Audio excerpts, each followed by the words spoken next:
Question 3. The owner of a convenience store installs two security cameras represented by point C1 and C2. Both cameras point towards the center of the store's cash register, represented by the point R. The following diagram shows this information on a cross-section of the store. Cool. The cameras are positioned at a height of 3.1 meters, and the horizontal distance between the cameras is 6.4 meters. The cash register is sitting on a counter so that its center R is 1 meter above the floor. The distance from camera 1 to the center of the cash register is 2.8 meters. Okay, and all nicely shown in this diagram above. All right, okay, let's underline or highlight important information. So the fact that they're at a height of 3.1 meters, it's going to be helpful. The distance between the cameras is 6.4 meters. Okay. The center R or R is 1 meter above the floor. No, and camera 1 to the center of the cash register is 2.8 meters. All right, sweet. That will get us started. And part A is asking, determine the angle of depression from camera one to the center of the cash register and give your answer in degrees. Right, okay, so angle of depression. Now, when you're finding an angle of depression or elevation, make sure that you always take your angle from a horizontal line, all right, not a vertical line. Very easy mistake to make, but yeah, always from a horizontal line. So the way I like to foolproof this is to just draw a horizontal line on my diagram. That's where I'm going to be calculating the angle from. So we're going from C1, so I'm just going to draw a horizontal line going through C1, although that's not quite perfect, but yeah, we'll go there. Cool. And what we're trying to find is this angle in here. All right, so let's label that theta. And let's zoom in a little bit. All right, so there's a couple of ways we could go about finding theta here, but the easiest way would be to form a right angle triangle. So we draw a line that goes through the center R of the cash register. All right, and now we've formed a right angle triangle here. Oh, what have I done? There we go. Okay, so, and we've got the hypotenuse of this right angle triangle. That's this line here, 2.8. All right, and we don't know this side here. We could find it out, but the easiest side to find is going to be the height. It'd be this side here. Okay. Now, given that we have the height of the cameras being 3.1 and the height of the cash register being 1.0, that means the length of this line here plus 1 has to equal 3.1. They have to be the same. All right. So we can go through that and we can figure out what that's going to be. So this side is going to be 3.1 minus 1, all right, which equals 2.1. All right, and so there we have the height, or let's say the opposite side to our angle theta. All right, and so now we can go about calculating what theta is, or the size of the angle theta. All right, and what we're going to be using is SOHCAHTOA, and specifically sine, because we have the opposite side and we have the hypotenuse. So let's come down here and let's charge on. So part A.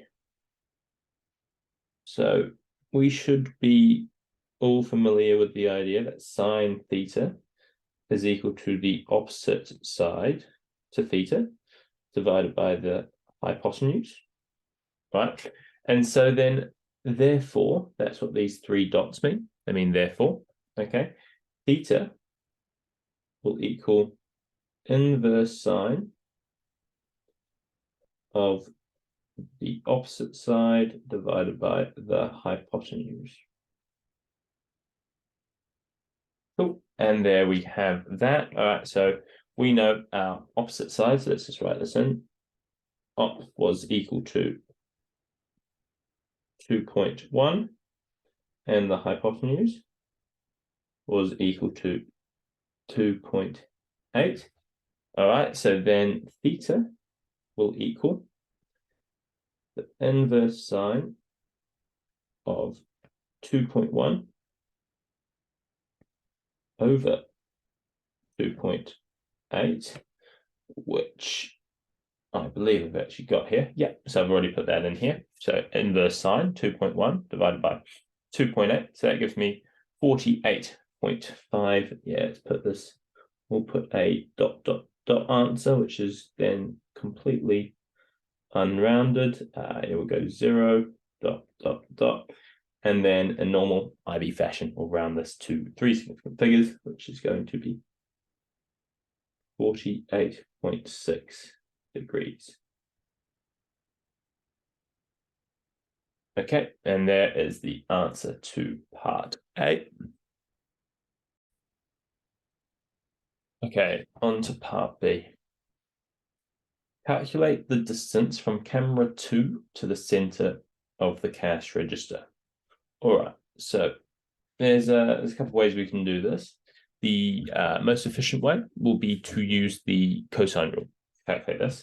All right, so we can form a triangle with the length across C1 and C2, the distance between those, which we know, just given the question, which is 6.4. It's going to be the same as the distance on the floor. So that's 6.4 up here. All right, and we know that this angle in here, we calculated that was 48.6 degrees. All right, and so then now we can use, the cosine rule to calculate the length of C2.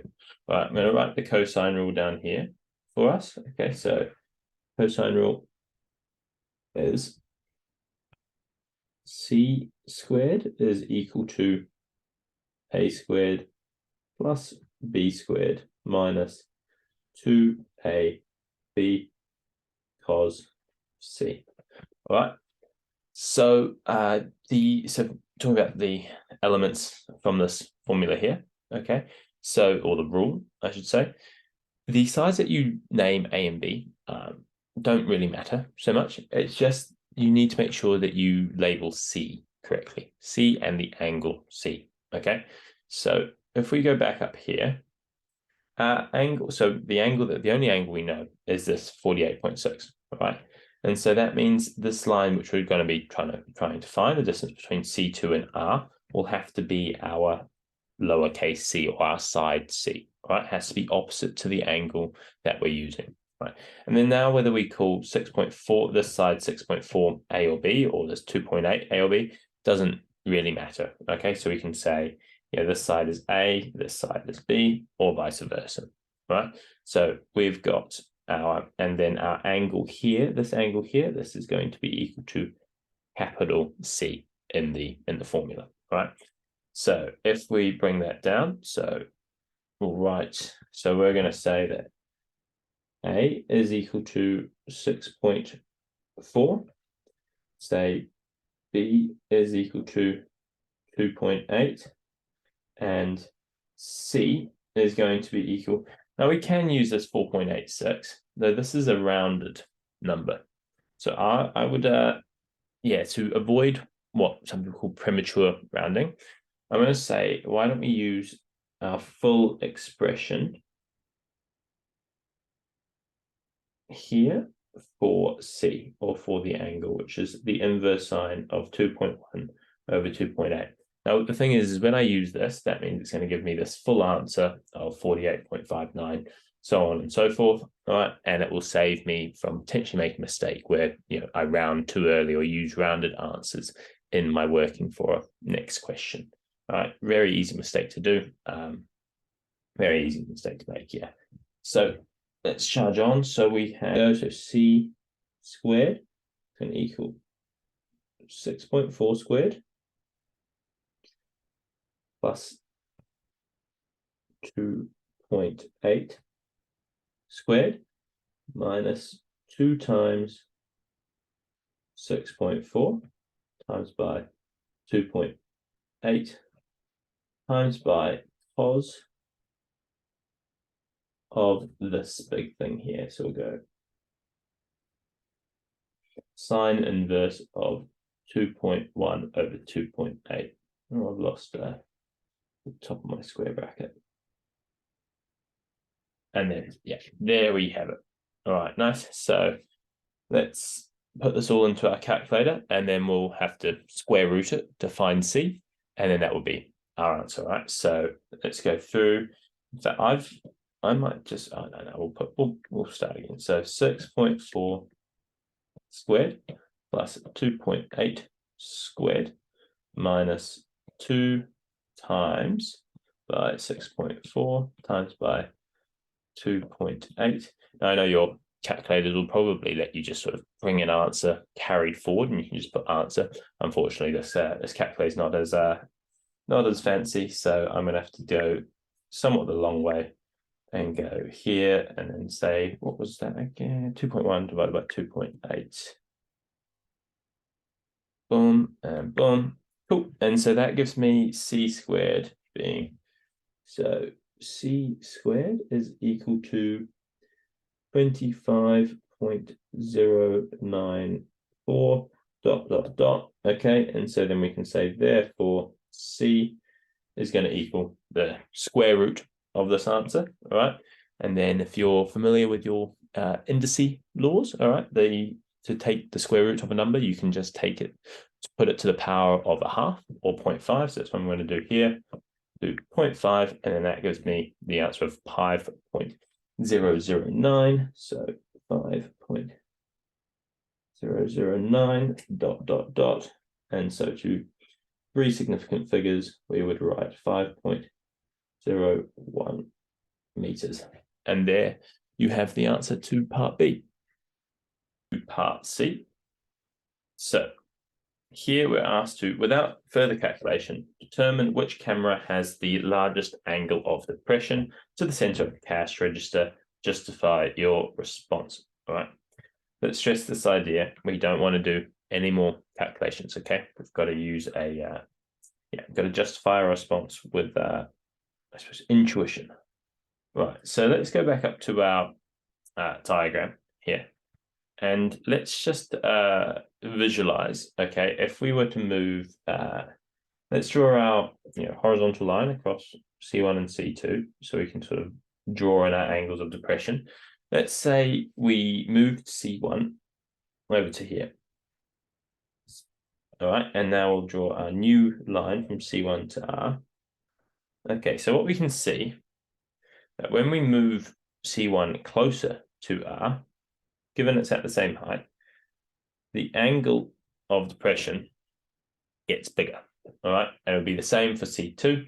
We put C2 closer, bring C2 here. We can visually see, what am I doing? Wrong color. Visually see that this angle in here now, all right, is greater than that angle in there. Now that one's not quite as clear, but the C1, the moving C1 closer, we can quite easily see that the angle of depression gets bigger. All right, and so that's going to be part of our justification. So if we come down here, we'll say C1 and C2 are at the same height, and C1 is closer to R, hence the larger angle of depression